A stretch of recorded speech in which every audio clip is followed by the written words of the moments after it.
আসসালামু আলাইকুম ওরহমতুল্লাহি ওবরাকাতুহু। কেমন আছেন আপনারা সবাই? আশা করছি ভালো আছেন। প্রকৃতির কী অপরূপ সৌন্দর্য! এদিকে ঝিরঝির করে বৃষ্টি আসতেছে, আর এই প্রথম বেল গাছে ফুল আসতেছে। তো অনেকগুলা ফুল আসছে, আশা করি ইনশাআল্লাহ এবছর অনেক বেল ধরবে গাছে। এই যে দেখুন, এদিক দিয়ে বৃষ্টি হচ্ছে একটু একটু করে। তো মাশাআল্লাহ এখন খুবই ঠান্ডা।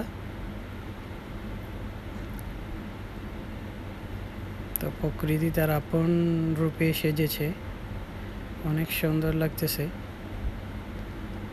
তো বৃষ্টি হওয়ার কারণে তো মাশাআল্লাহ বেলগাছটা দেখতে দেখতে অনেকটা বড় হয়ে গেছে।